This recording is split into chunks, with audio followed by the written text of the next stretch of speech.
La pluie d'automne tambourinait contre les vitres de notre maison individuelle à Wiesbaden quand j'ai ouvert le portable d'Elga. Après 34 ans de mariage, c'était un geste banal, je voulais simplement vérifier la météo pour notre randonnée à vélo prévue ce week-end. Je connaissais ces mots de passe depuis des années, rien d'inhabituel pour un couple de notre âge.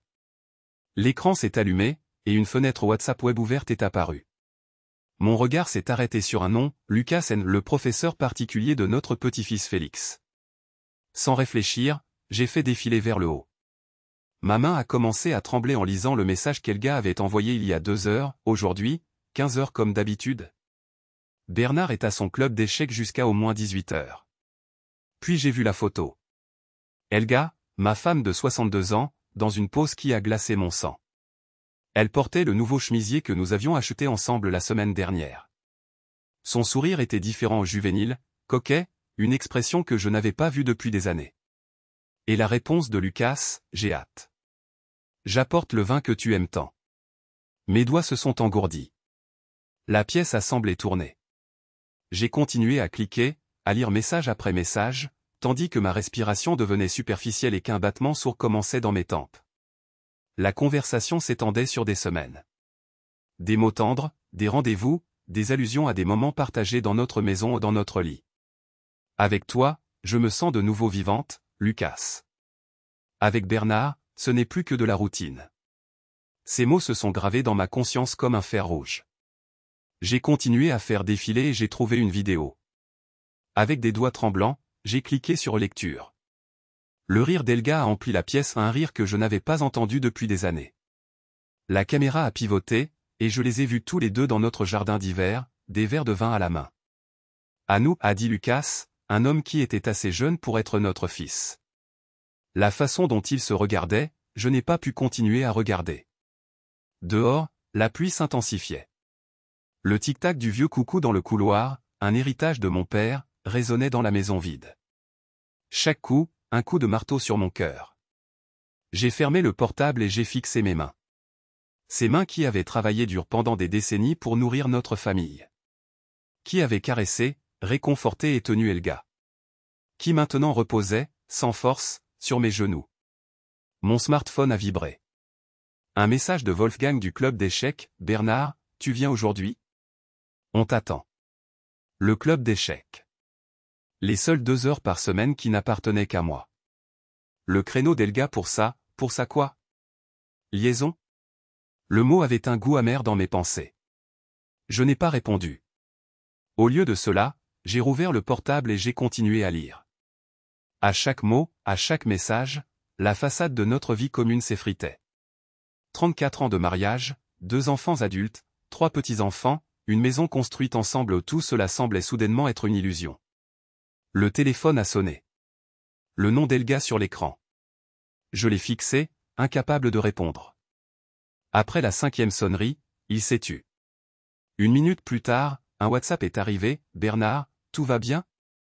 Tu n'es pas aux échecs ? Mes doigts ont tapé comme d'eux-mêmes, je suis à la maison. Il faut qu'on parle.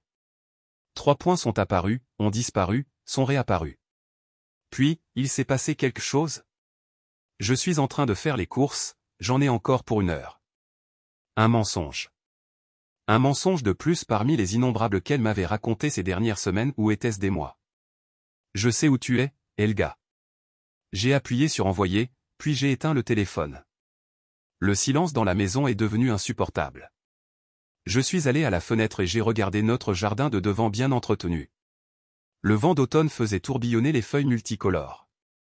Depuis combien de temps n'avais-je pas vraiment regardé ? Depuis combien de temps n'avais-je pas vraiment écouté quand Elga parlait ? Quand avions-nous cessé de vraiment nous voir ? J'ai attrapé le téléphone, je l'ai rallumé et j'ai composé un numéro que je n'avais pas composé depuis des années. Ma main tremblait en le portant à mon oreille. Cabinet d'avocat Dr Brenner, Monica Sedel à l'appareil. Ici Bernard Keller. J'aurais besoin d'un rendez-vous. Il s'agit de mon mariage. Quand j'ai raccroché, je me suis senti étrangement calme. Le rendez-vous chez l'avocat était fixé pour après-demain, un jeudi, 11 heures. Je l'ai noté dans mon agenda de poche démodé, que je n'avais jamais abandonné malgré toutes les alternatives numériques. Elga s'en était souvent moquée, Bernard et son agenda la dernière relation amoureuse analogique de notre époque. Elga. Qui était cette femme avec qui j'avais partagé plus de 3 décennies? Je suis allé dans le salon et j'ai regardé le mur de photos que nous avions construit au fil des ans. Notre photo de mariage de 1989, Elga dans sa robe couleur crème, moi dans mon costume gris, tous deux rayonnant de bonheur. La naissance de notre fille Claudia 1 an plus tard. L'entrée à l'école de Thomas. Les vacances en famille au bord de la mer Baltique, dans les Alpes, puis en Italie. Le mariage de Claudia. La naissance de nos petits-enfants. Une chronique parfaite du bonheur familial. Mais quand les premières fissures s'étaient-elles formées? Je m'assis dans mon fauteuil en cuir, un cadeau d'Elga pour mes 60 ans et essayais de me souvenir. Était-ce il y a 5 ans, lorsque j'avais pris ma retraite anticipée? J'avais tellement attendu ce moment, les voyages que nous avions toujours reportés. Mais alors, le diagnostic est tombé, cancer de la prostate. L'opération, les traitements post-opératoires, les effets secondaires. Je n'étais plus l'homme que j'avais été à tous les niveaux. Elga m'avait soutenu, m'avait accompagné à chaque rendez-vous médical, avait pris soin de moi. Mais quelque chose avait changé. L'intimité, la proximité où elles étaient devenues différentes. Pas disparues, mais transformées. J'avais mis ça sur le compte de ma maladie, de l'âge, de l'évolution naturelle d'un long mariage. Mon regard se posa sur une photo prise il y a environ 1 an, Elga avec notre petit-fils Félix sur l'air de jeu. Elle riait à l'objectif, ses cheveux gris ébouriffés par le vent. À cette époque, elle acceptait encore sa couleur naturelle. Quand avait-elle commencé à l'éteindre? Il y a 3 mois? 4? À peu près au même moment où Félix avait commencé à avoir des difficultés en mathématiques et où Elga avait suggéré de faire appel à un professeur particulier. Lucas est parfait, avait-elle dit. Jeune, motivé, et il a un bon contact avec les enfants. Lucas. Ce nom me noue à l'estomac. Je me levai et allai dans la cuisine. Le calendrier accroché au mur était couvert de l'écriture soignée d'Elga, rendez-vous médicaux, sorties entre amis, les cours particuliers de Félix toujours les mardis et vendredis. Aujourd'hui, c'était vendredi. Je pris mon smartphone et activai la fonction de localisation. Il y a des années, nous avions décidé de partager nos positions ou une mesure de sécurité après que j'ai eu un léger accident vasculaire cérébral. L'application indiquait maintenant la position d'Elga, non pas au supermarché, mais dans un quartier résidentiel à l'autre bout de la ville. L'adresse me disait quelque chose. J'ouvris ma boîte de réception et recherchai le message que Claudia m'avait envoyé il y a quelques mois ou les coordonnées du professeur particulier de Félix. Lucas Neumann, 32 ans, professeur stagiaire dans un lycée, job d'appoint en tant que professeur particulier. Et oui, l'adresse correspondait. Une autre pièce du puzzle se mettait en place. Les cours particuliers avaient toujours eu lieu chez nous jusqu'à il y a environ 2 mois. Félix se concentre mieux dans un environnement neutre, avait expliqué Elga. De plus, Lucas a tout le matériel chez lui. Mes mains se serrèrent en poing. La colère que j'attendais arriva enfin, une vague de chaleur qui déferla sur mon corps. Je pris les clés de la voiture, puis je m'arrêtai. Que allais-je faire? Y aller? La confronter? Faire une scène? Non. Ce n'était pas mon genre. Ça ne l'avait jamais été. Au lieu de cela, je me rendis dans la chambre et ouvris l'armoire d'Elga. Le parfum sucré de son parfum, était-ce un nouveau? Me monta au nez. Je fouillai dans ses affaires, me sentant comme un intrus dans ma propre maison. De nouveaux chemisiers, 2 robes avec les étiquettes encore accrochées, des sous-vêtements que je n'avais jamais vus. Dans un tiroir, je trouvai une boîte contenant un parfum coûteux, pour ma Elga, qui me fait me sentir jeune. Elle. Je laissai tomber la boîte comme si je m'étais brûlé. Puis, je vis la boîte de comprimés à côté de sa boîte à bijoux. Traitement hormonal substitutif. Depuis quand Elga prenait-elle des hormones? Elle ne s'était jamais plainte de troubles liés à la ménopause. Le bruit d'une voiture dans l'allée me fit sursauter. Je refermai le tiroir et quittai précipitamment la chambre. Par la fenêtre, je vis Elga sortir d'un taxi au pas de sa propre voiture. Elle portait une robe que je n'avais jamais vue, et ses cheveux étaient fraîchement coiffés. La porte d'entrée s'ouvrit. Bernard? Tu es là. Sa voix semblait tendue, incertaine. Je me tenais dans le salon, incapable de répondre. Des pas dans le couloir, puis elle apparut dans l'encadrement de la porte. Son visage était pâle, mais ses joues rouges. Elle était maquillée aux choses qu'elle faisait rarement au quotidien. « Qu'est-ce qu'il y a » demanda-t-elle en posant son sac à main sur le fauteuil. « Pourquoi n'es-tu pas aux échecs ?» Je la regardais, cette femme que je croyais connaître. Maintenant, elle me paraissait comme une étrangère. « Où étais-tu, Helga ?» Elle hésita, seulement une fraction de seconde, mais suffisamment longtemps. « En train de faire des courses, comme je te l'ai écrit. » Ensuite, chez l'esthéticienne. « Je t'avais dit que j'avais rendez-vous. » Un autre mensonge. Lisse, sans hésitation. « Combien était-il, ces derniers mois ?»« Tu mens, dis-je calmement. »« Tu étais chez Lucas. » La couleur se retira de son visage. Elle agrippa le dossier de la chaise, comme si elle avait besoin de s'accrocher. « Qu'est-ce que tu racontes ?»« J'ai vu tes messages, Helga. Les photos. La vidéo. » Ma voix se brisa. « Ça dure depuis combien de temps ?» Elle me fixa, ouvrit la bouche, la referma.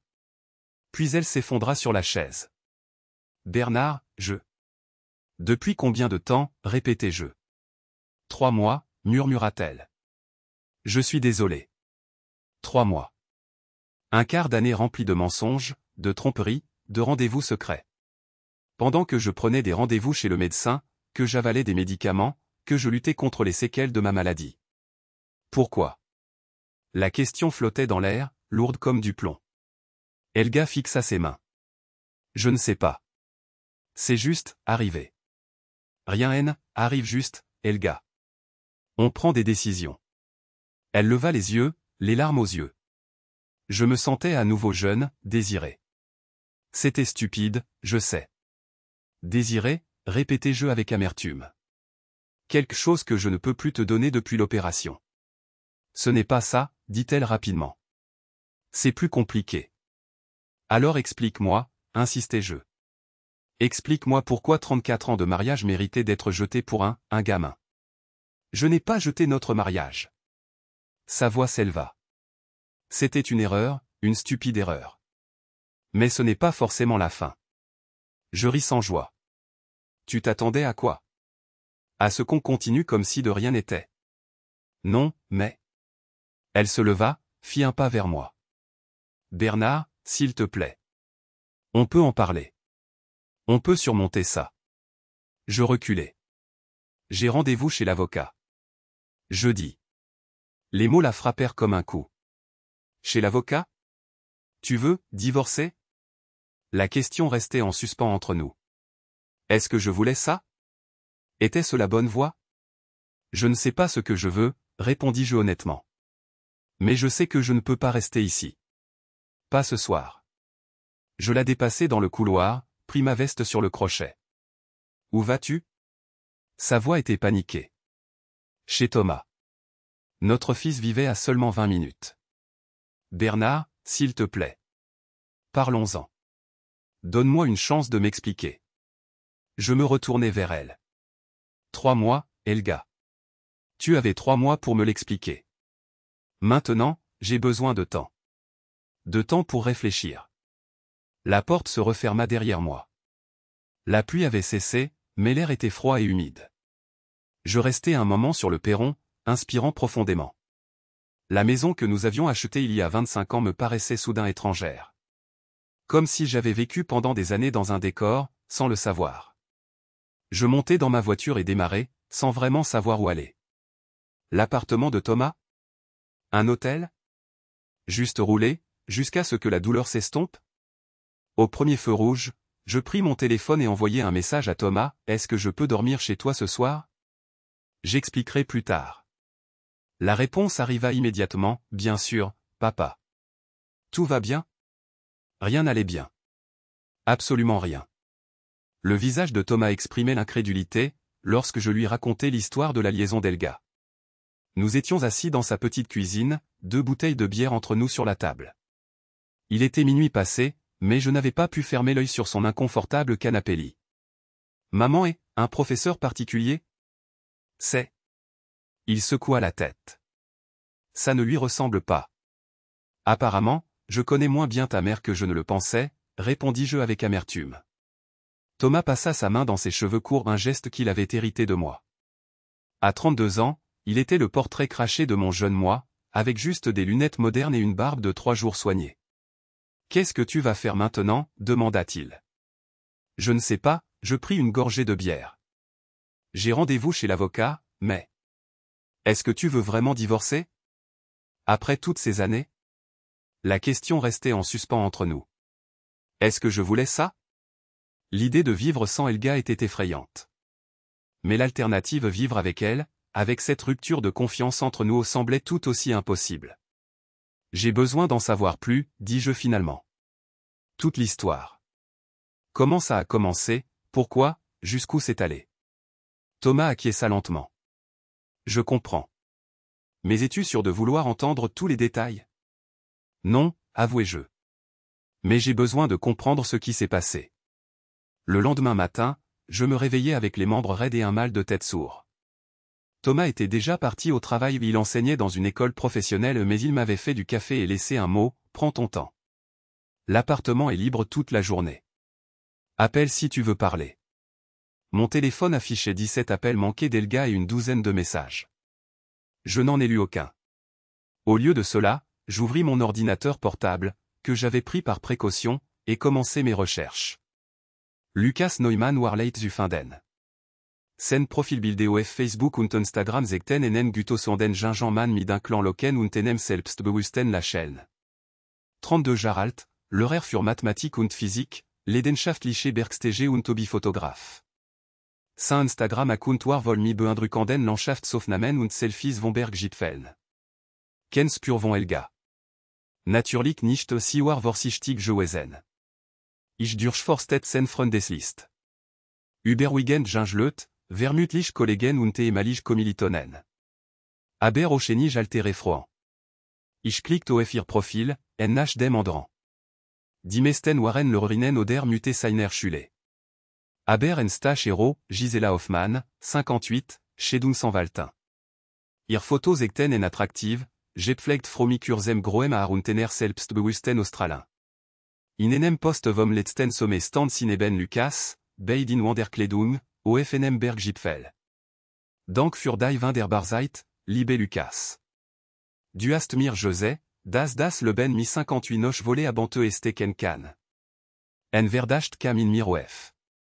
Ich öffnet enen neantab und gab Lukas Neumann Cours particulier Wiesbaden en. Sen website Erchien Alserster Gebni, cours particulier de qualité ou pour élèves et adultes. Ich klickte darauf und las sen Beschreibung. Je propose des cours particuliers de mathématiques et de physique qualifiés pour tous les âges. Mon programme formation continue pour adultes, qui souhaitent rafraîchir leurs connaissances ou acquérir de nouvelles perspectives, rencontre un succès particulier. Discrétion et cours individuels garantis. Darinte standen testimonial. En davon von Gisela Hoffmann, Lukas m'a non seulement aidé à rafraîchir mes connaissances en mathématiques, mais il m'a aussi donné une nouvelle confiance en moi. Un enrichissement à tous points de vue. Die Puzzletei fugten sich zusammen. War das ein Muster? Alterant froh nach Hilfe zu geben und dann, was? En afar zu beginnen? Si aus Nutzen? Ich klickte auf die Bildergalerie seiner Website. Dort waren Foto von jem mi verschiedenen Schülern Alain Verfanglich, professionnel.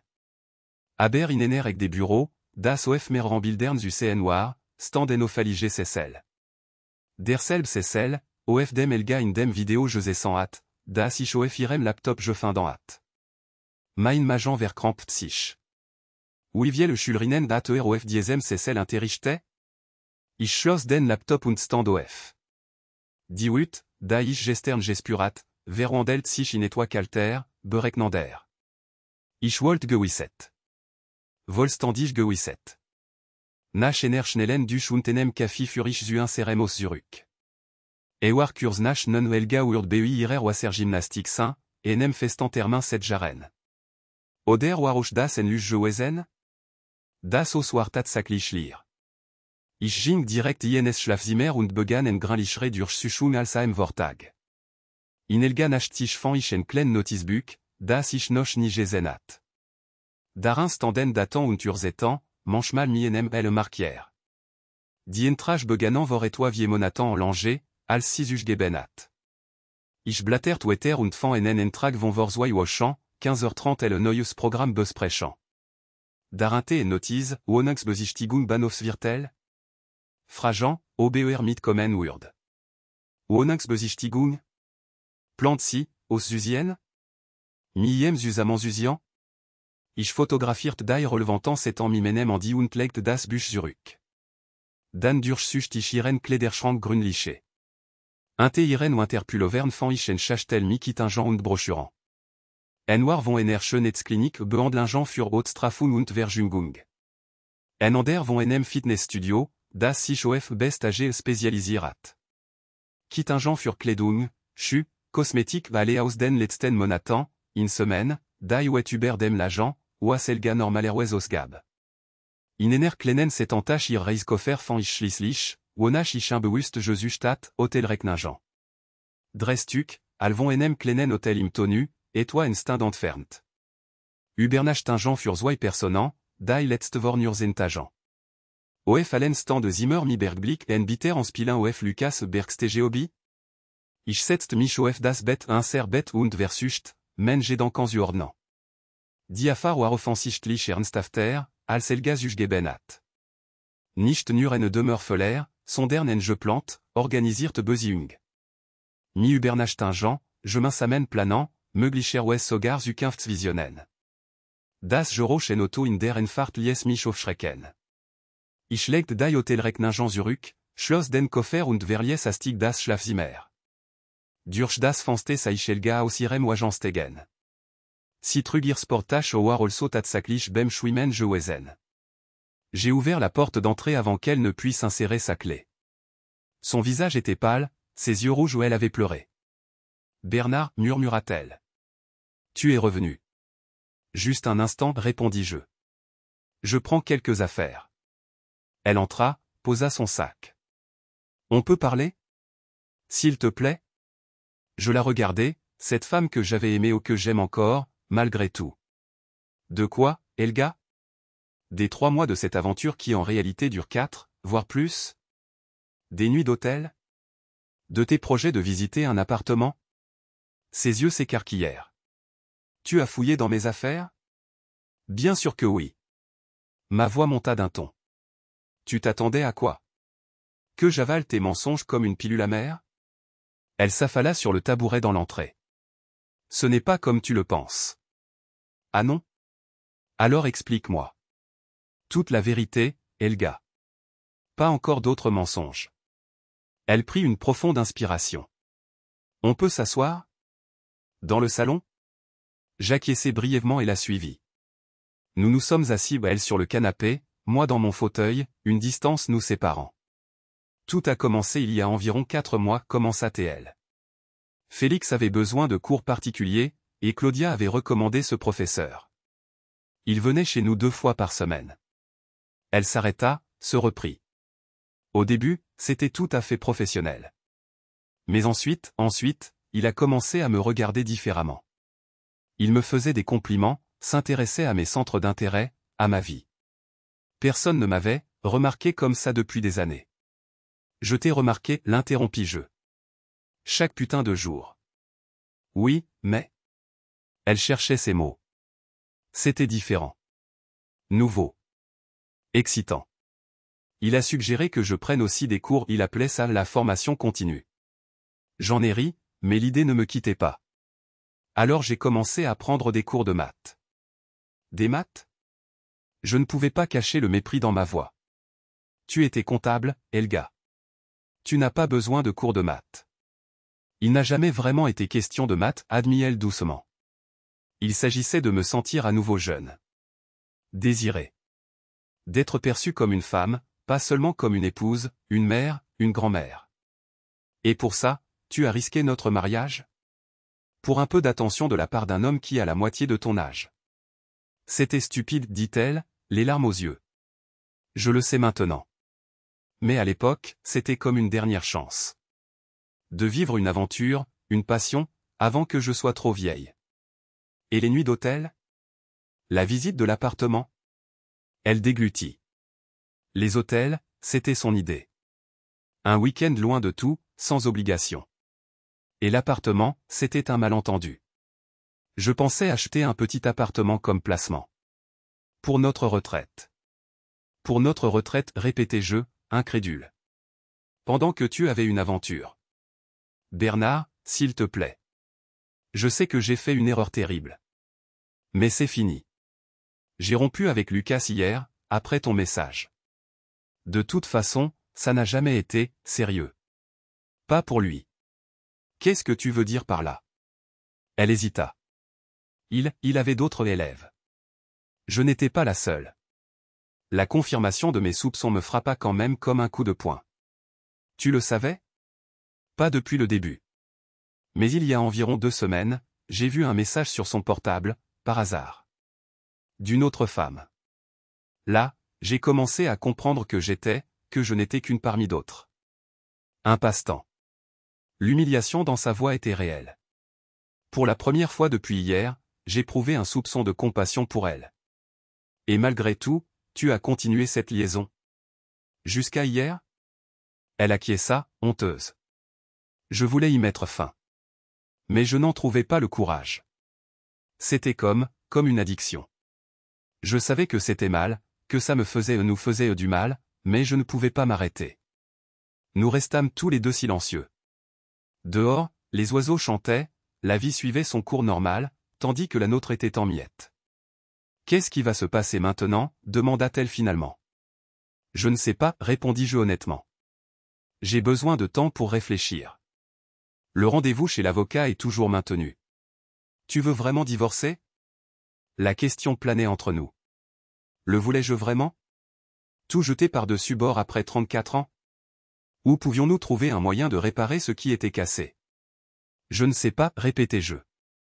Mais je sais que je ne peux pas rester ici. Pas maintenant. Où vas-tu aller? Chez Thomas, pour l'instant. Peut-être chez Claudia plus tard. Notre fille vivait à Munich avec sa famille. Helga acquiesça, résignée. Quand est-ce qu'on l'annonce aux enfants? La question me prit au dépourvu. Thomas est déjà au courant. Claudia, il faut qu'on en décide ensemble. Ensemble? Une lueur d'espoir dans sa voix. Je ne sais pas, Helga. Je ne sais rien pour le moment. Je me levai, allai dans la chambre et préparai un sac avec des vêtements et des articles de toilette. Quand je revins, Helga était dans le couloir, les bras croisés autour d'elle, comme si elle avait froid. Bernard, dit-elle doucement. Je suis tellement désolé. Plus que je ne peux l'exprimer. Je me contentai d'acquiescer, incapable de répondre. Puis, je quittai la maison qui avait été notre foyer pendant 30 ans, sans savoir si j'y reviendrais un jour. L'avocat, Dr Brenner, était un homme maigre d'une 60aine d'années, avec des lunettes sans monture et une barbe grise méticuleusement entretenue. Son cabinet se trouvait dans un immeuble ancien rénové du centre-ville, l'aménagement était classique, mais sans ostentation. Il m'écouta attentivement pendant que je décrivais la situation, ne m'interrompant qu'occasionnellement pour poser des questions de clarification. Je comprends, dit-il, une fois que j'eus terminé. Une situation douloureuse, monsieur Keller. Mais malheureusement, pas inhabituelle. Qu'est-ce qu'un divorce impliquerait? Concrètement, financièrement, demandai-je. Dr Brenner se renversa dans son fauteuil. Vous avez été mariés pendant 34 ans, vous avez tous les deux travaillé, vous êtes tous les deux à la retraite ou en pré-retraite.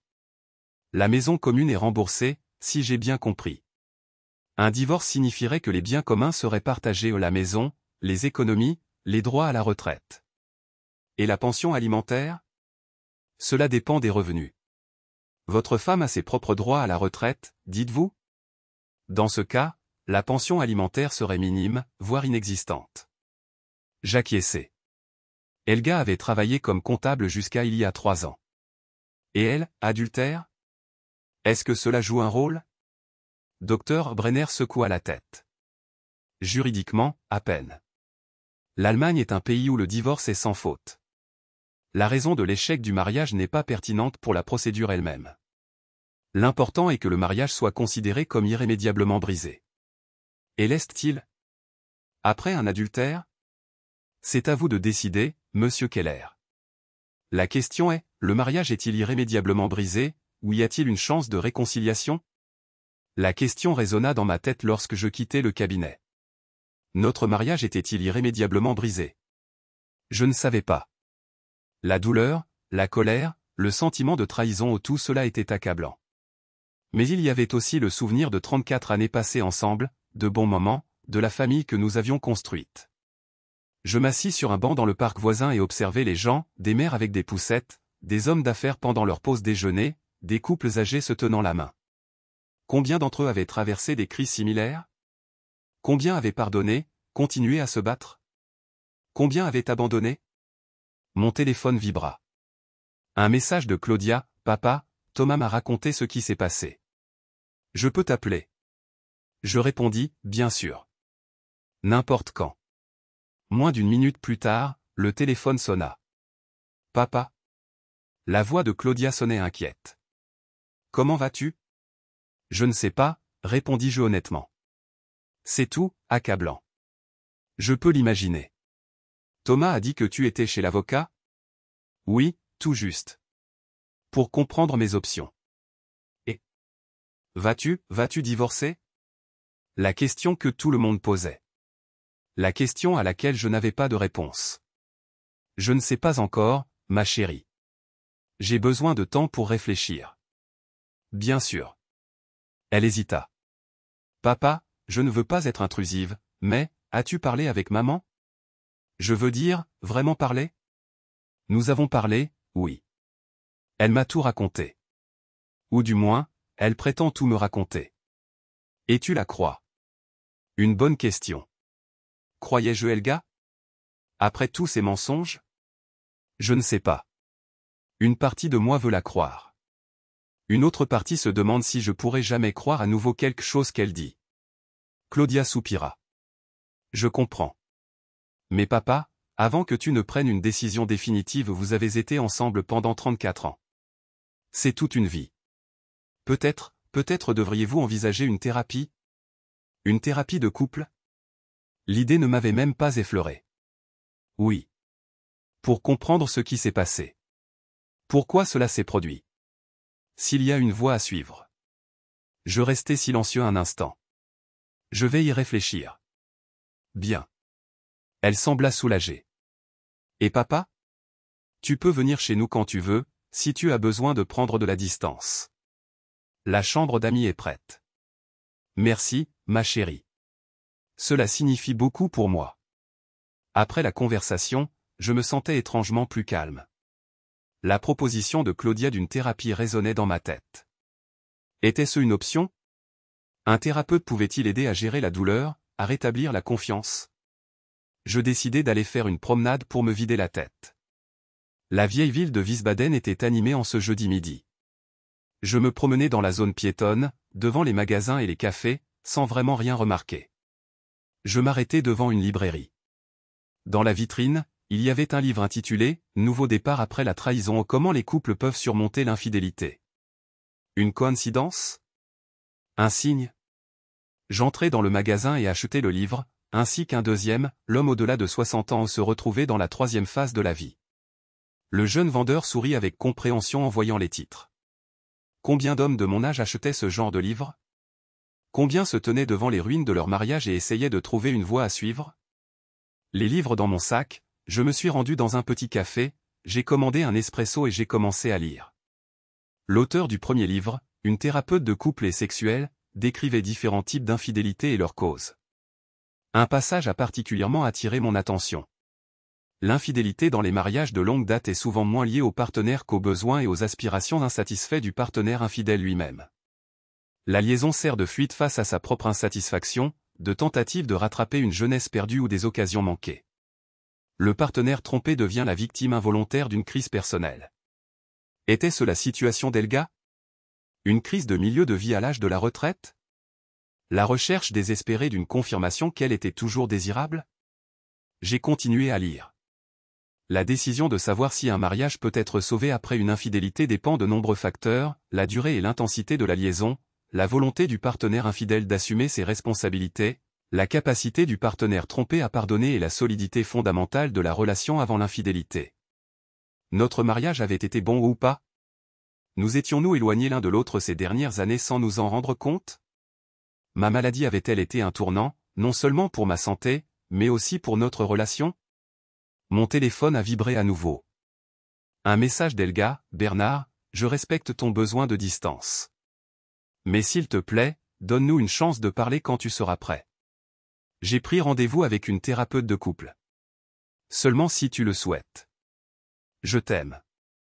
La dernière phrase m'a frappé de plein fouet. M'aimait-elle vraiment? Comment pouvait-elle m'aimer et coucher avec un autre homme en même temps?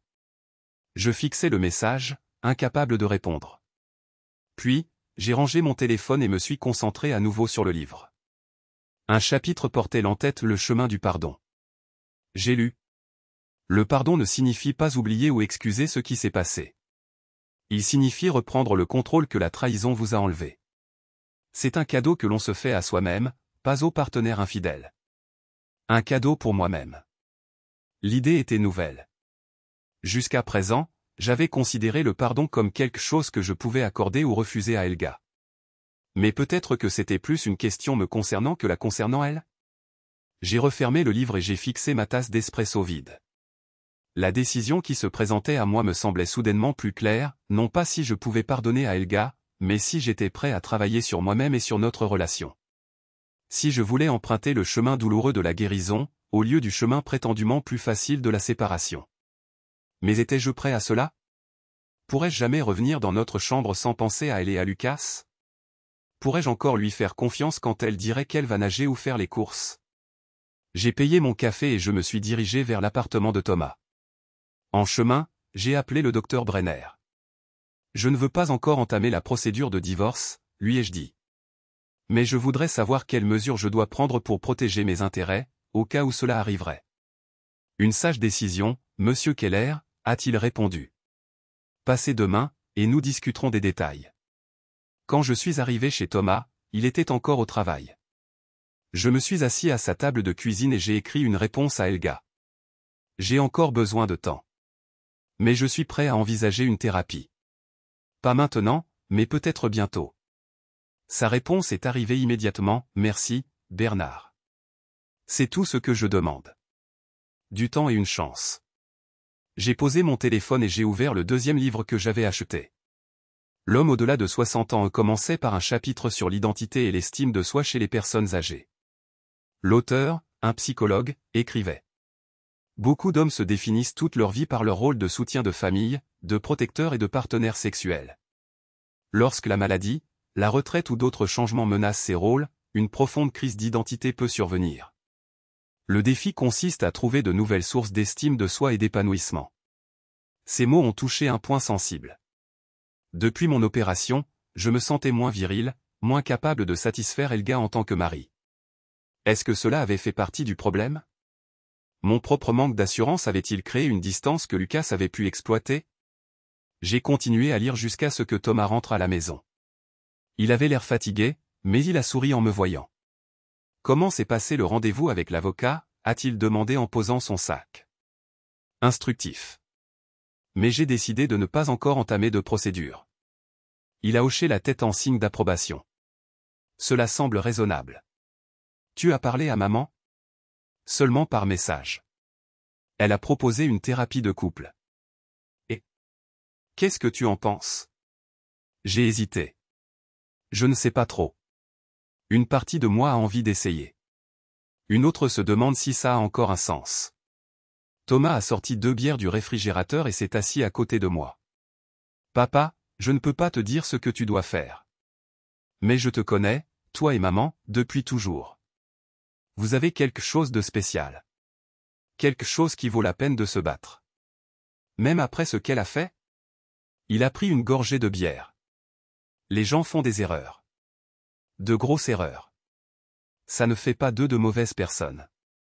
Ça fait d'eux des êtres humains. La sagesse de mon fils m'a surpris. Quand était-il devenu si adulte? Claudia a dit la même chose, ai-je remarqué. Claudia est intelligente. Il a souri. Elle tient ça de moi. Nous avons ri tous les deux, et pendant un instant, le monde m'a semblé un peu moins sombre. Qu'est-ce que tu vas faire? A fini par demander Thomas. Je ne sais pas, ai-je répondu honnêtement. Mais je ne vais rien précipiter. J'ai besoin de temps pour réfléchir, pour digérer. Tu peux rester ici aussi longtemps que tu veux. Merci, fiston. Mais je crois que je vais accepter la proposition de Claudia et aller à Munich pendant un certain temps. Prendre de la distance. Thomas a hoché la tête, compréhensif. Probablement une bonne idée. Quand comptes-tu partir? Demain ou après-demain? Il faut encore que je règle quelques trucs. Dont une conversation que je redoutais, mais qui était nécessaire. Une conversation avec l'homme qui avait détruit mon mariage ou du moins y avait participé. Lukas Neumann. L'adresse que j'avais trouvée dans les documents de soutien scolaire de Félix m'a mené à un immeuble ancien et bien entretenu dans le quartier de West End. C'était un vendredi après-midi, peu après 16 heures.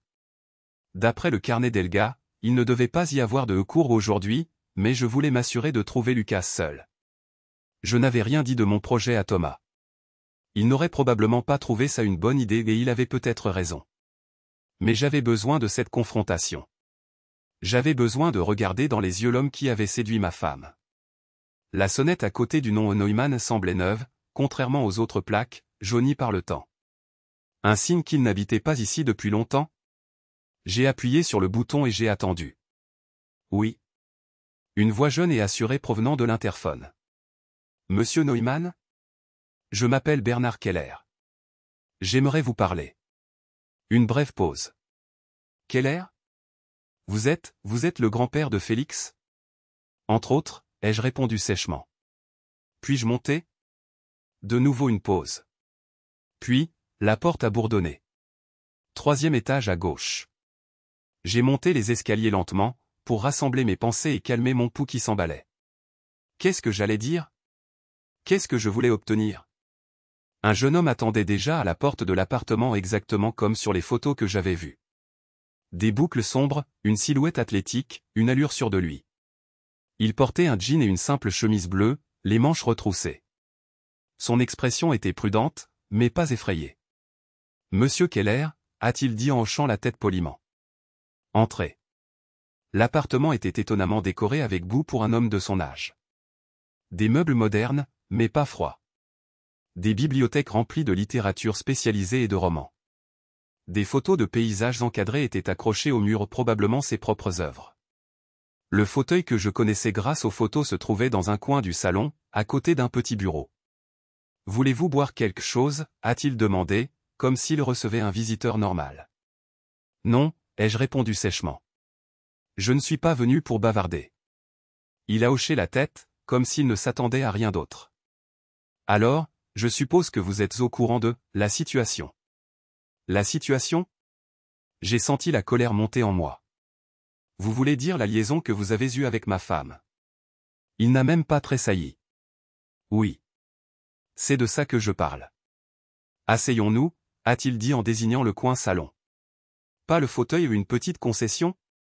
Je me suis assis sur le canapé, il s'est assis dans un fauteuil en face de moi. Une situation étrangement formelle. Pourquoi, ai-je demandé directement. Pourquoi ma femme? Une femme qui a le double de votre âge? Lucas a soutenu mon regard. L'âge n'a jamais été un facteur pour moi, monsieur Keller. Elga est une femme remarquable. Intelligente, chaleureuse, vivante. Et mariée, ai-je ajouté. Où était-ce une partie de l'attrait? Une ombre a traversé son visage. Non. Ce n'était pas le cas. Alors quoi? Était-elle juste une autre élève dans votre programme? Combien y en a-t-il? Il a froncé les sourcils. Je ne sais pas ce qu'Elga vous a raconté, mais... Elle m'a parlé des autres femmes, les jeux interrompus. De votre schéma. Le soutien scolaire comme prétexte pour, quoi que vous en fassiez. Il s'est tu un instant, semblant peser ce qu'il allait dire. Mon programme de soutien scolaire pour adultes est tout à fait légal, monsieur Keller. Oui, j'ai plusieurs femmes parmi mes élèves. Et oui, une relation plus personnelle s'est développée avec certaines d'entre elles. Mais il n'y a pas de motif particulier, pas de stratégie de séduction. Et vous voudriez que je croie ça? Franchement, peu m'importe ce que vous croyez. Sa voix se fit plus dure. Je ne vous dois aucun compte. Elga est une femme adulte, capable de prendre ses propres décisions. Le sang-froid de sa réponse me frappa plus fort que n'importe quelle excuse n'aurait pu le faire. Vous avez détruit 34 ans de mariage, et c'est tout ce que vous avez à dire? Si votre mariage était si facile à détruire, monsieur Keller, vous devriez peut-être vous demander pourquoi. Je serrai les poings. L'envie de frapper ce jeune homme suffisant au visage était presque irrésistible. Mais je me suis maîtrisé. Vous n'avez aucune idée de ce qu'était notre mariage, dis-je, d'une voix basse mais chargée d'une rage contenue. Aucune idée de ce que signifie partager des décennies avec quelqu'un. Traverser des hauts et des bas. Élever des enfants. Prendre soin de l'autre quand il est malade. Quelque chose changea dans son regard. Était-ce de la honte? Du remords? Vous avez raison, finit-il par dire. Je n'en ai aucune idée. Alors pourquoi? Pourquoi ma femme? Il se laissa aller contre le dossier de sa chaise, passa une main dans ses cheveux. Tout a commencé innocemment. Le soutien scolaire de Félix. Helga était toujours là, intéressée, impliquée. Nous avons commencé à discuter. De livres, de films, de voyages. Elle me parlait de votre maladie, de son inquiétude pour vous, de sa solitude. Solitude? Ce mot me frappa comme un coup de poing. Helga n'était pas seule. Elle avait les enfants, des amis. On peut se sentir seul même quand on est entouré de gens, monsieur Keller. Sa voix était plus calme maintenant, presque compatissante. Helga ne se sentait pas vue, pas en tant que femme. Elle avait l'impression de ne plus jouer qu'un rôle celui de l'épouse attentionnée, de la mère, de la grand-mère. Ces mots résonnèrent en moi, un écho de ce qu'Helga elle-même avait dit. Était-il possible qu'ils disent la vérité? Que j'ai négligé une partie de ma femme, pendant toutes ces années? Quand je lui ai suggéré de prendre elle-même des cours, c'était d'abord une blague, continua-t-il. Mais elle a saisi l'idée. Ça lui offrait un espace qui n'appartenait qu'à elle. Une identité en dehors de ses rôles familiaux. Et vous avez profité de cette vulnérabilité, dis-je amèrement. Il secoua la tête. Ce n'est pas comme ça que ça s'est passé. C'est venu naturellement. Une surprise pour nous deux. Et les nuits d'hôtel? C'était aussi une surprise. Une ombre de malaise passa sur son visage. C'était une erreur. De ma part. Je n'aurais pas dû laisser les choses aller aussi loin. Mais vous l'avez fait. Oui. Il me regarda droit dans les yeux. Et je m'en excuse. Pas parce que j'ai peur de vous ou des conséquences juridiques. Mais parce que c'était mal.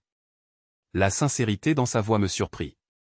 Je m'attendais à un séducteur arrogant, pas à un jeune homme qui semblait au moins partiellement ressentir du remords. C'est fini, demandai-je. Vraiment fini? Oui, répondit-il sans hésiter. Helga a mis fin à notre relation après que vous ayez découvert les messages. Mais honnêtement, ça se serait terminé de toute façon. Pourquoi? Il hésita. Parce que ça n'avait pas d'avenir. Parce que ça avait commencé pour les mauvaises raisons, pour nous deux. Elle cherchait une jeunesse perdue, moi, autre chose. Quoi? Un sourire triste effleura ses lèvres. Du lien, peut-être. De la validation. Je ne sais pas moi-même exactement. Nous restâmes silencieux. Le soleil de l'après-midi entrait par les fenêtres, projetant de longues ombres dans la pièce. Dehors, une voiture klaxonna, quelqu'un rit dans la rue. La vie normale continuait, tandis que la mienne était en ruine. L'aimez-vous? La question sortit de mes lèvres avant que je puisse la retenir. Lucas parut surpris. Puis il secoua lentement la tête. Non. Pas au sens où vous l'entendez. Je l'admire. Je l'apprécie beaucoup. Mais, non, je ne l'aime pas. La réponse apporta une étrange consolation. Ce n'avait pas été une grande histoire d'amour, une connexion romantique supérieure à la mienne. Juste deux personnes seules qui avaient cherché du réconfort l'une auprès de l'autre pendant une courte période. Félix continuera-t-il à prendre des cours avec vous, demandai-je. Ce n'est pas à moi d'en décider, répondit-il. Mais si vous voulez mon avis, il serait probablement préférable qu'il aille chez quelqu'un d'autre. J'acquiesçai. Nous sommes d'accord sur ce point. Je me levai, soudain épuisé par cette conversation, par toute cette situation. J'ai obtenu ce que je voulais. Et qu'est-ce que c'était, demanda-t-il, se levant également. Des réponses. Un visage derrière le nom. La certitude que c'est terminé. Il acquiesça lentement. Pour ce que ça vaut, Monsieur Keller, Helga vous aime. Elle l'a dit souvent. L'aventure n'a jamais été un substitut à votre mariage. C'était une éruption. Une fuite de soi-même, peut-être plus que de vous. Ces mots m'ont touché plus profondément que je ne l'aurais cru. Adieu, Monsieur Neumann. J'espère que nous ne nous reverrons jamais. Je comprends. Il ne m'a pas tendu la main, ce dont j'étais reconnaissant. Tout le meilleur pour vous. Et pour Helga. En descendant l'escalier, je me suis senti étrangement plus léger. Pas guéri, pas réconcilié avec la situation, mais, plus clair. Le monstre que j'avais imaginé n'était qu'un homme. Un jeune homme avec ses propres problèmes, sa propre solitude. Dans la rue, je me suis arrêté et j'ai pris une profonde inspiration. Le soleil printanier réchauffait mon visage. Pour la première fois depuis des jours, j'ai senti un souffle de, pas d'espoir, mais peut-être d'acceptation. Ce qui s'était passé, s'était passé. La question était maintenant, comment avancer? J'ai pris mon téléphone et j'ai appelé Claudia. J'arrive demain à Munich, ai-je dit. Pour une semaine environ. Merveilleux, papa. Nous sommes impatients de te voir. Et Claudia, peux-tu m'aider à trouver un thérapeute? Pour moi, je veux dire. Pas pour une thérapie de couple, pas encore. Mais pour moi. Bien sûr, a-t-elle répondu immédiatement. Je m'en occupe. Après avoir raccroché, j'ai écrit un message à Helga, je vais chez Claudia demain. Pour une semaine environ. Quand je reviendrai, nous pourrons parler de la thérapie. Sa réponse est arrivée rapidement, merci, Bernard. J'attendrai. Prends soin de toi. J'ai rangé mon téléphone et je me suis dirigé lentement vers la gare. Le chemin à parcourir était encore long et incertain. Mais pour la première fois depuis la découverte de l'aventure, j'ai eu le sentiment qu'il pouvait y avoir une voie à suivre. Pas un retour à ce qui était, c'était impossible. Mais peut-être quelque chose de nouveau, quelque chose qui pourrait être construit sur la vérité et une compréhension plus profonde l'un de l'autre. Ou peut-être pas. Peut-être que je découvrirais que la rupture était trop profonde, la blessure trop douloureuse pour guérir. Mais au moins, j'essaierais. C'était une chose que je me devais. Et peut-être aussi à Helga, après 34 ans. Munich m'a accueilli avec un soleil radieux et le joyeux chaos de la famille de Claudia. Ses jumeaux, Max et Lena, maintenant âgés de 10 ans, se sont précipités vers moi alors que je sortais du taxi. Son mari Stéphane, un architecte calme et posé, a pris mon sac et m'a conduit à l'intérieur de la maison, une spacieuse maison jumelée à la périphérie de la ville. Grand-père, nous avons préparé ta chambre, a annoncé fièrement Lena. Avec un coussin supplémentaire, parce que maman dit que tu as mal au dos, a ajouté Max. Claudia est apparue à la porte, un sourire chaleureux sur le visage, mais de l'inquiétude dans les yeux. Elle m'a serré fort dans ses bras. Bienvenue, papa. Je suis contente que tu sois là. Les premiers jours à Munich ont été comme une pause dans la tempête. J'ai joué avec les enfants, aidé Stéphane à faire de petites réparations dans la maison, et j'ai fait de longues promenades dans le quartier. Claudia avait organisé un rendez-vous avec un thérapeute pour moi, le docteur Martina Weber, une psychologue spécialisée dans les crises de la deuxième partie de la vie. Son cabinet était situé dans un immeuble ancien tranquille à Schwabing. La pièce était lumineuse et accueillante, sans l'atmosphère clinique que j'avais crainte. Le docteur Weber, une femme de mon âge avec des cheveux gris courts et une aura paisible, m'a salué avec une poignée de main ferme. Monsieur Keller, bienvenue. Votre fille m'a brièvement décrit votre situation, mais j'aimerais entendre de vous-même ce qui vous amène ici. Et ainsi, j'ai commencé à raconter. La découverte de l'aventure, ma colère et mon désespoir, les conversations avec Helga et avec Lucas, mon incertitude quant à la suite. Le docteur Weber a écouté attentivement, ne m'interrompant que de temps en temps pour poser des questions. Quand j'ai eu terminé, elle a hoché la tête pensivement. Ce que vous traversez est une crise de confiance profonde, monsieur Keller. Non seulement la confiance en votre femme a été ébranlée, mais aussi la confiance en votre histoire commune, en votre perception de la réalité. C'est exactement ce que je ressens, ai-je confirmé.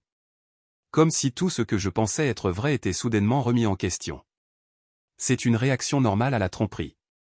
Beaucoup de personnes concernées la décrivent comme une sorte de traumatisme.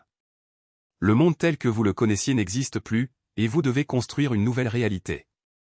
Et comment fait-on cela, ai-je demandé. C'est un processus. Il commence par la compréhension non seulement de la trahison elle-même, mais aussi des circonstances qui y ont conduit. Non pas pour excuser la tromperie, mais pour la replacer dans un contexte. Nous avons parlé de mon mariage, des changements de ces dernières années, de ma maladie et de son impact sur notre vie intime, des motivations possibles d'Elga pour l'aventure. Vous avez mentionné que vous vous sentiez au moins un homme depuis votre opération, dit le docteur Weber. Pourriez-vous développer ce point? La question était désagréable, mais je me forçais à l'honnêteté. L'opération a laissé des effets secondaires. Des problèmes d'érection, une baisse de libido. Elga n'a jamais prononcé une plainte, mais je ne pouvais plus lui donner ce qu'un homme doit donner à sa femme. C'est une vision très traditionnelle de la masculinité et de la sexualité, remarqua doucement le docteur Weber. En avez-vous parlé avec votre femme? D'autres formes d'intimité? Je secouai la tête. Pas vraiment. C'était un sujet tabou. J'avais honte, et Elga, elle semblait l'accepter. Nous avons simplement cessé d'en parler. Peut-être est-ce là une partie du problème, dit-elle pensivement. Non pas dans la transformation physique elle-même, mais dans le manque de communication à ce sujet. À la fin de la séance, le docteur Weber me donna quelques pistes de réflexion et un livre sur la communication dans les relations de longue durée. Nous convînmes d'un autre rendez-vous plus tard dans la semaine. En retournant chez Claudia, je me sentais épuisé, mais aussi étrangement soulagé. C'était la première fois que je parlais ouvertement de la situation avec quelqu'un en dehors de la famille, sans honte ni retenue. Claudia était assise sur la terrasse, une tasse de thé devant elle. Les enfants étaient encore à l'école, Stéphane au travail. Elle sourit en me voyant. Alors, comment ça s'est passé? Je m'assis à côté d'elle. Bien, je crois. Utile. Elle m'a donné matière à réflexion. Je suis contente, papa. Elle me tendit une tasse de thé. Je m'inquiétais pour toi. Je sais. Merci d'avoir organisé tout ça. Nous restâmes un moment en silence, savourant le soleil printanier et le parfum des arbres fruitiers en fleurs dans le jardin. As-tu parlé à maman? Demanda finalement Claudia. Juste quelques messages brefs. Elle respecte mon besoin de prendre de la distance. C'est bien. Elle hésita. Tu sais, j'étais en colère contre elle quand Thomas m'a raconté ce qui s'était passé. Très en colère. Mais ensuite, je lui ai téléphoné et, elle est anéantie, papa. Elle se déteste pour ce qu'elle a fait. Elle a bien raison, dis-je, plus durement que je ne l'avais voulu. Oui, bien sûr. Mais... Claudia cherchait ses mots. Je crois qu'elle s'est perdue ces dernières années. Après sa retraite, après ta maladie. Elle n'avait soudainement plus de rôle clair, plus de mission. Et au lieu d'en parler, elle a cherché une échappatoire. Une échappatoire très destructrice. Absolument. Je n'excuse pas ce qu'elle a fait. Mais j'essaie de comprendre. Elle prit une gorgée de thé. Tu sais ce qu'elle m'a dit? Qu'elle avait l'impression de devenir invisible. En tant que femme. En tant que personne avec ses propres désirs et besoins. Ces mots résonnèrent en moi, de la même manière que ce que Lucas avait dit. Et ce que le docteur Weber avait sous-entendu.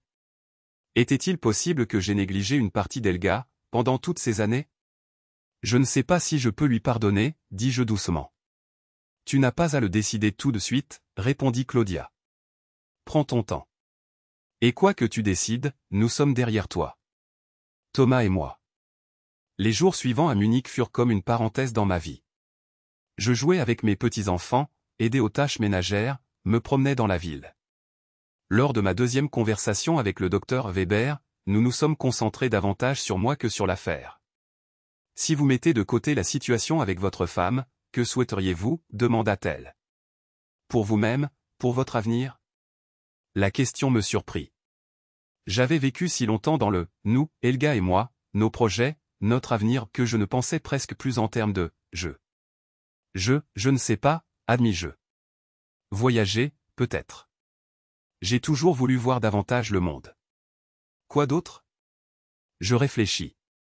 J'aimais beaucoup prendre des photos, autrefois. Mais j'ai fini par arrêter. Pas le temps, trop d'autres obligations. Cela semble être quelque chose que vous pourriez reprendre. Peut-être. J'hésitais. Et j'aimerais, me sentir à nouveau plus un homme. Pas au sens de performance physique, mais, je ne sais pas comment l'exprimer. Plus sûr de vous? Plus en accord avec votre identité d'homme? Oui, c'est exactement ça. Le docteur Weber hocha la tête. Ce sont des objectifs importants, monsieur Keller. Et ils ont un point commun, ils tournent tous autour de votre identité au-delà de votre mariage. Autour du Bernard Keller qui existe, indépendamment de son rôle d'époux. Cette prise de conscience me frappa comme un éclair. N'était-ce pas précisément ce qu'Helga avait recherché? Une identité au-delà de son rôle d'épouse? Je crois que je commence à comprendre ce qui s'est passé avec Helga, dis-je lentement. Cela n'excuse pas ce qu'elle a fait, mais... Du moins, je peux le comprendre. Le dernier soir avant mon départ, j'étais assis avec Stéphane sur la terrasse pendant que Claudia couchait les enfants. Nous buvions de la bière et discutions de choses insignifiantes, le football, la politique, les projets de construction actuels de Stéphane. Puis, après une pause, il me demanda sans préambule. « As-tu décidé de ce que tu vas faire? » Avec Helga, je veux dire. Je secouai la tête. Pas encore définitivement. Mais j'ai tendance à essayer. La thérapie, je veux dire. Il acquiesça d'un air approbateur. Cela demande du courage. Ou de la stupidité, rétorquai-je avec un sourire en coin. Non, définitivement du courage. Il prit une gorgée de bière. Tu sais, Claudia et moi avons aussi une autre crise. Pas aussi dramatique que la vôtre, mais, c'était une période difficile. Après la naissance des jumeaux, quand tout ne tournait plus qu'autour des enfants. Cela me surprit. Claudia et Stéphane avaient toujours donné l'impression d'être le couple parfait. Qu'avez-vous fait? Thérapie de couple, répondit-il simplement. Cela a aidé d'avoir une tierce personne neutre qui nous écoutait. Qui nous a aidés à recommencer à nous parler, au lieu de nous ignorer. Et ça a fonctionné? C'était du travail. Un travail acharné. Mais oui, ça a fonctionné. Il sourit. Je suis content que nous ayons essayé. Le lendemain matin, j'ai fait mes adieux à Claudia et à sa famille. Les enfants m'ont serré fort dans leurs bras et m'ont demandé quand je reviendrais. Stéphane m'a serré la main fermement et m'a dit à voix basse, « Bonne chance, Bernard. Peu importe ta décision. » Claudia m'a accompagné jusqu'au taxi. « Appelle quand tu seras arrivé, dit-elle. Et papa? N'oublie pas ce dont nous avons parlé. Il ne s'agit pas seulement de savoir si tu peux pardonner à maman. Il s'agit aussi de ce que tu veux pour toi-même. » Le trajet en train pour rentrer à Wiesbaden me donna le temps de réfléchir. Je regardais par la fenêtre le paysage qui défilait, des champs verts, de petits villages, des villes au loin. La vie continuait, quels que soient les drames personnels qui se déroulaient. Je pensais aux conversations avec le docteur Weber, aux paroles de Claudia, à l'expérience de Stéphane avec la thérapie de couple. Et je pensais à Helga, pas à la Helga qui m'avait trompé, mais à la Helga avec qui j'avais partagé 34 ans.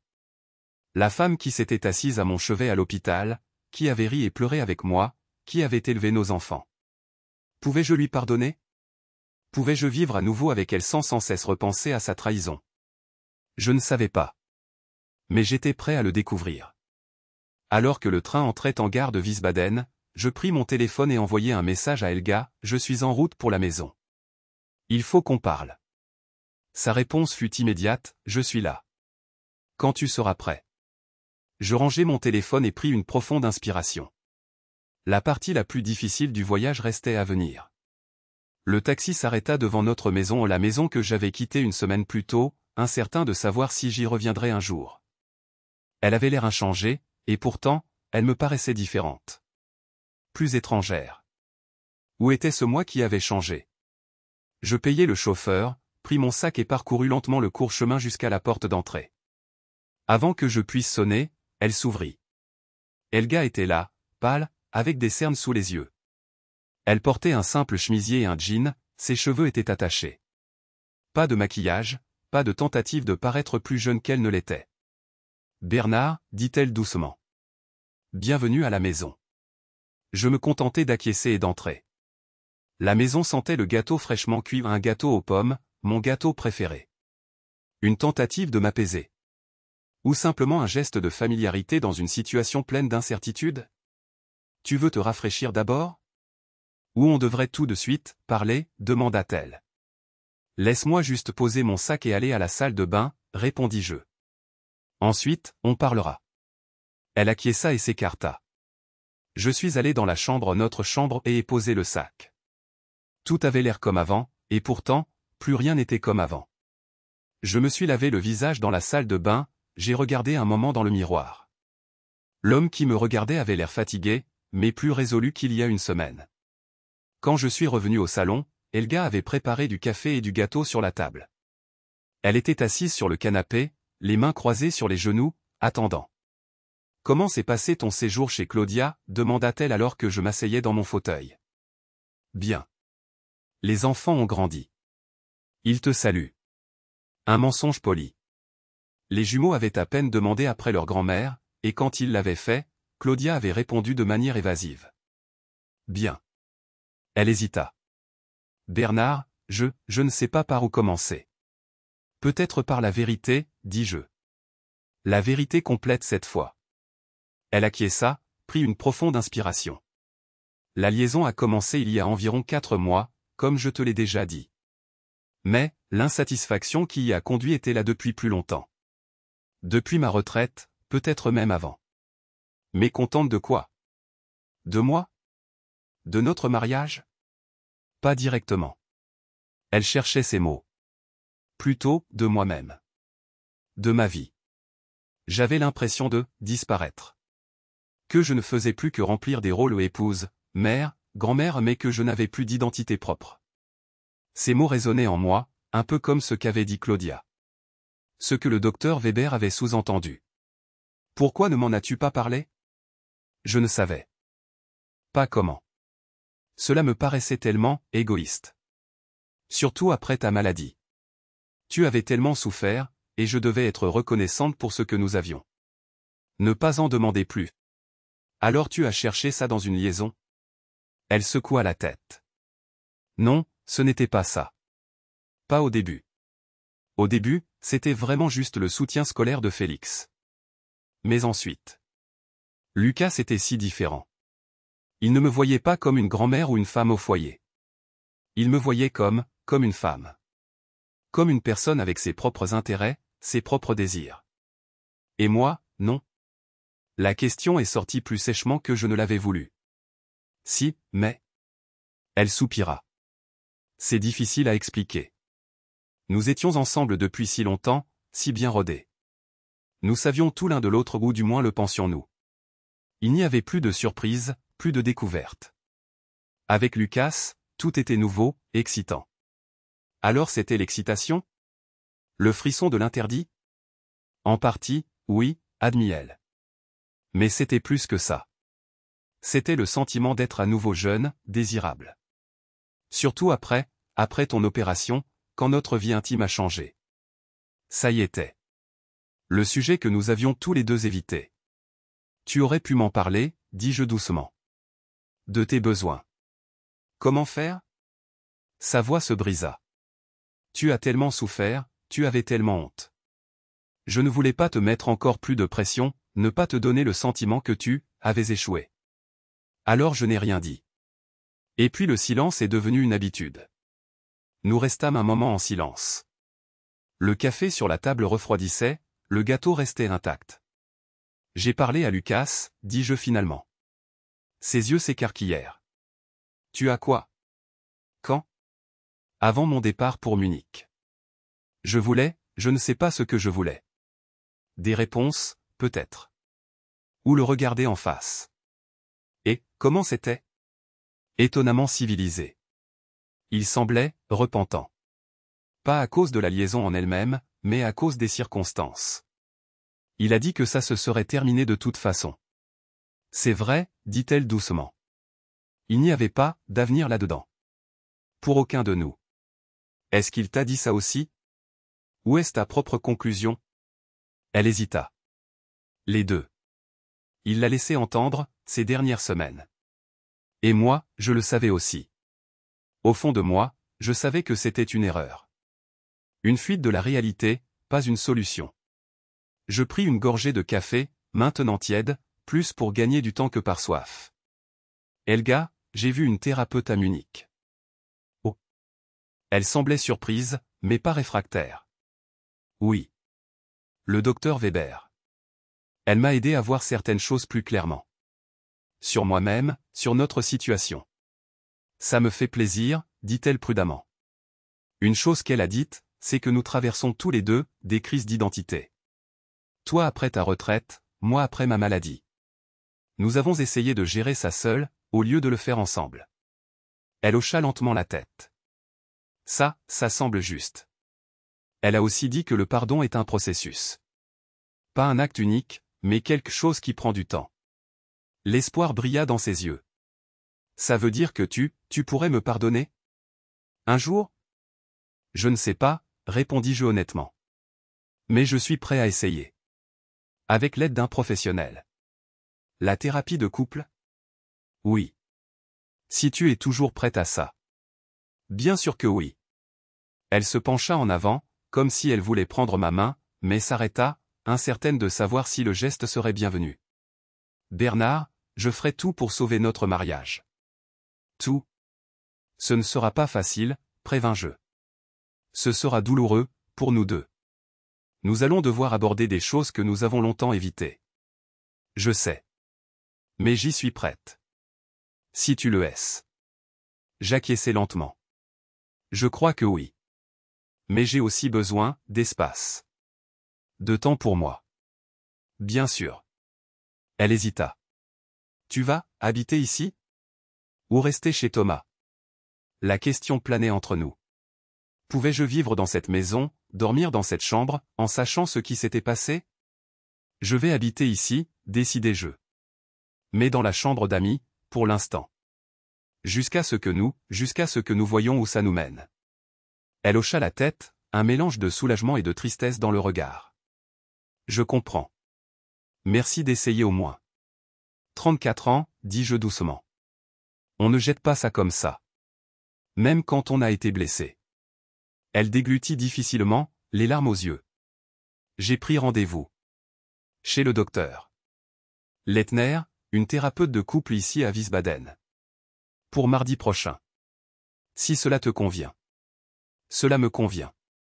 Nous restâmes assis en silence, tous deux épuisés par la conversation, par les émotions qu'elle avait libérées. Dehors, il commençait à pleuvoir, de légères gouttes tambourinaient contre les vitres. Je devrais monter mes affaires dans la chambre d'amis, dis-je finalement en me levant. Est-ce que je peux t'aider? Non, merci. Je peux me débrouiller. En montant l'escalier, je sentais le regard d'Elga dans mon dos. La distance entre nous était toujours là, la douleur encore vive. Mais il y avait aussi autre chose, un sentiment de possibilité délicat, fragile. Pas le pardon, pas encore. Mais peut-être le début d'un chemin vers lui. Dans la chambre d'amis, je déballai mon sac et m'assis sur le lit. C'était étrange d'être un invité dans sa propre maison. Mais c'était nécessaire, un espace neutre où je pouvais réfléchir sans penser constamment à Elga et Lucas dans notre lit. Mon téléphone vibra. Un message de Thomas, tout va bien, papa? Comment ça s'est passé? Je répondis, nous avons parlé. On va essayer la thérapie. Je reste à la maison, mais dans la chambre d'amis. Sa réponse fut immédiate, ça me semble être un bon premier pas. Je suis fier de toi. Fier. Un mot étrange d'un fils à son père. Mais cela semblait juste. J'avais pris une décision difficile, choisi une voie ardue. Ni l'échappatoire facile d'une séparation immédiate, ni le pardon aveugle sans analyse. Je posai le téléphone et m'approchai de la fenêtre. La pluie avait cessé, le soleil perçait à travers les nuages. Un arc-en-ciel s'étendait dans le ciel, un symbole d'espoir désuet, mais non moins puissant pour autant. Ce que nous tentions, était-ce de l'espoir ou de la folie? La thérapie aiderait-elle à guérir les blessures ou ne ferait-elle qu'allonger la souffrance? Je ne savais pas. Mais j'étais prêt à le découvrir. Un léger coup à la porte interrompit mes pensées. Elga se tenait là, un sourire prudent sur les lèvres. Le dîner est prêt, si tu veux, dit-elle. Rien de spécial, juste une soupe. Merci. Je descends tout de suite. Elle acquiesça et partit. Je restai encore un moment à la fenêtre, à contempler l'arc-en-ciel qui s'estompait lentement.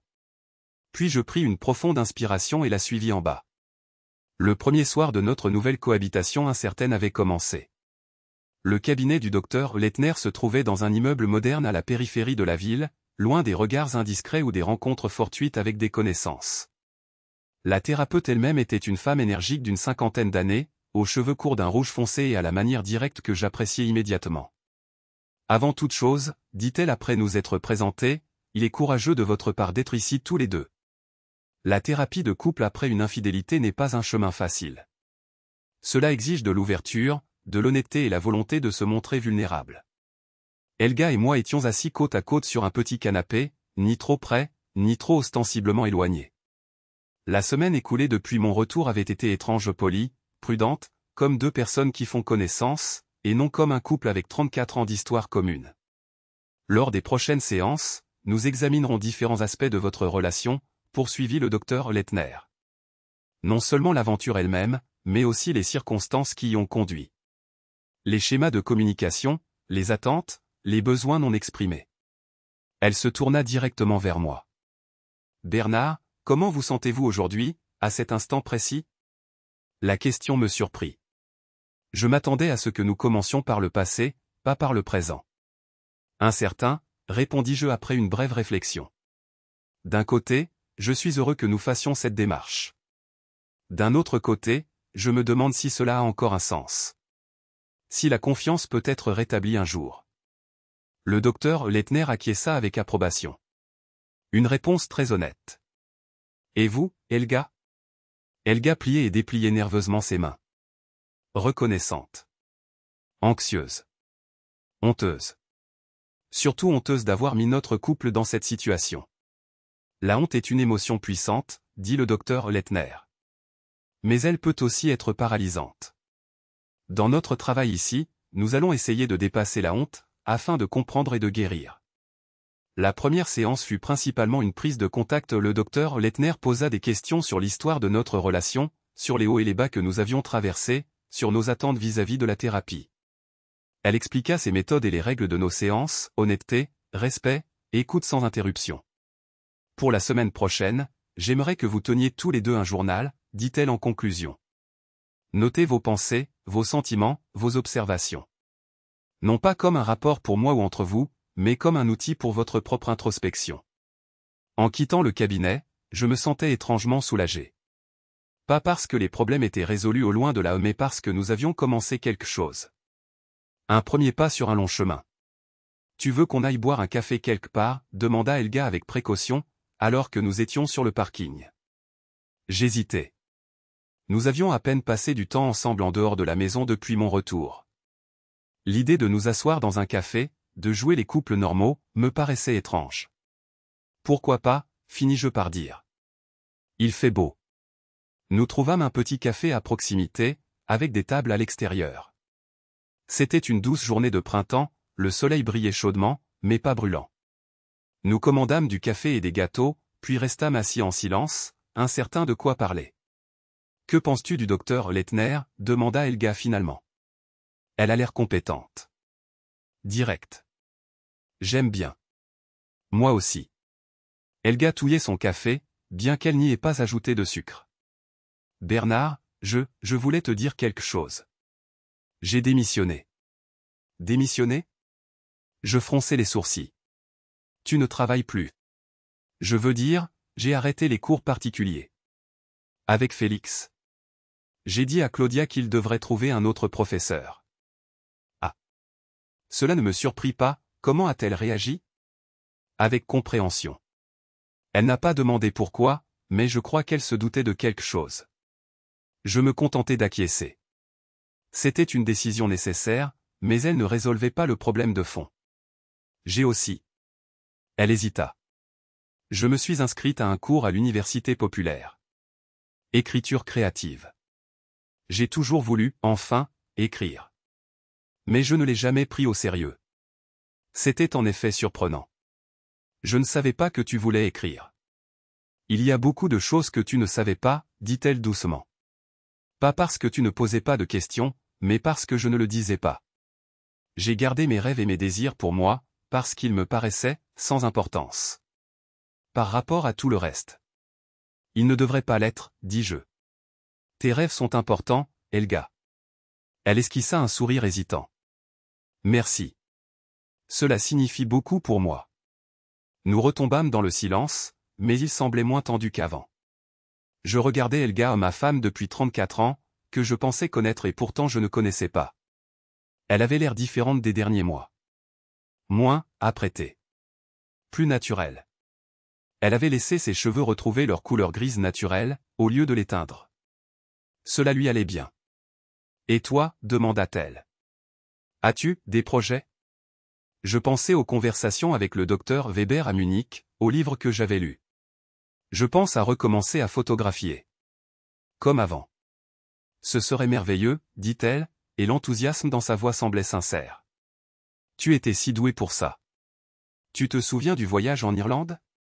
Tes photos de paysages étaient époustouflantes. Tu t'en souviens? Le voyage remontait à près de 20 ans. Bien sûr.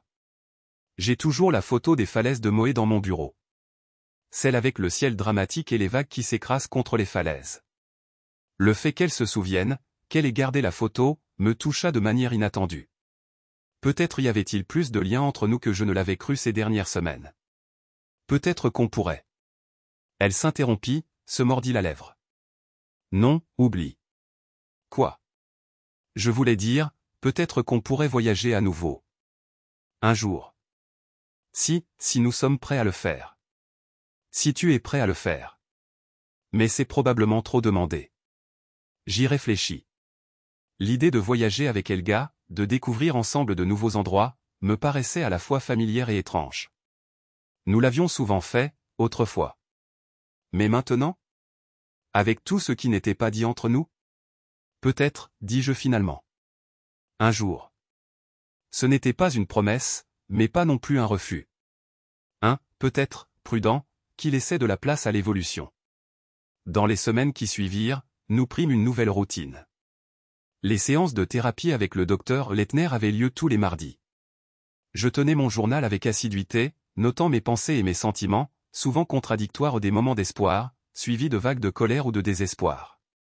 Parfois, quand j'entendais Helga rire ou que je la voyais sans qu'elle s'en rende compte, je pouvais presque oublier ce qui s'était passé. Puis, le souvenir me revenait comme un coup de poing, et la distance entre nous semblait insurmontable. Lors de la 3e séance, le docteur Leitner nous suggéra de parler de notre intimité pas seulement physique, mais aussi émotionnelle. Beaucoup de couples, après une liaison, ont du mal à se laisser aller à nouveau à la proximité, expliqua-t-elle. Le partenaire trompé craint de nouvelles blessures, le partenaire infidèle craint le rejet ou se sent indigne. Je ne sais pas si je pourrais un jour. Je me suis interrompu, incapable de mettre mes pensées en mots. Il ne s'agit pas de rétablir immédiatement l'intimité physique, a dit doucement le docteur Leitner. Mais de faire de petits pas vers la proximité. Une promenade ensemble, une conversation sans distraction, un contact physique. Tu me manques, a dit soudain Helga, en s'adressant directement à moi. Pas seulement, physiquement. Nos conversations au dîner me manquent. La façon dont tu parles des livres que tu as lus. Ton rire quand tu joues avec les petits-enfants. La franchise de ces mots m'a surpris. Pendant les séances de thérapie, nous parlions surtout du passé, de l'affaire, de nos erreurs de communication. Rarement du présent, de ce que nous ressentions l'un pour l'autre maintenant. Tu me manques aussi, ai-je avoué. Parfois. Quand je me réveille le matin et que tu n'es pas là. Ou quand je lis quelque chose d'intéressant et que je n'ai personne avec qui en parler. Le docteur Leitner a acquiescé d'un air encourageant. Ce sont des prises de conscience importantes. Elles montrent que malgré tout, il existe encore un lien entre vous. Une base sur laquelle vous pouvez construire. Après cette séance, je me suis senti étrangement plus léger. L'aveu que Helga me manquait malgré tout ce qui s'était passé était libérateur. Cela ne signifiait pas que je lui avais pardonné ou que tout allait bien. Mais cela signifiait que tout n'était pas perdu. Ce soir-là, en rentrant à la maison, Helga a proposé de cuisiner ensemble.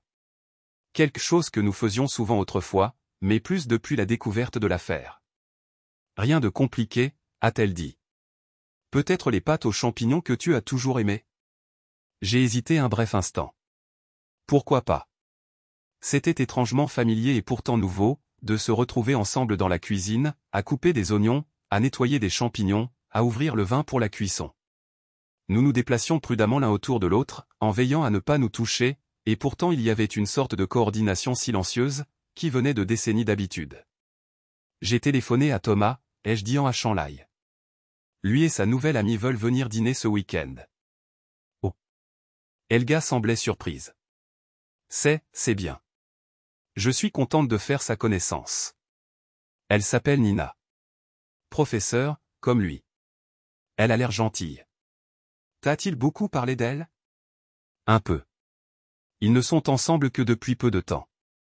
Nous nous sommes lancés dans une conversation légère sur Thomas, sur ses relations passées, sur nos espoirs pour lui.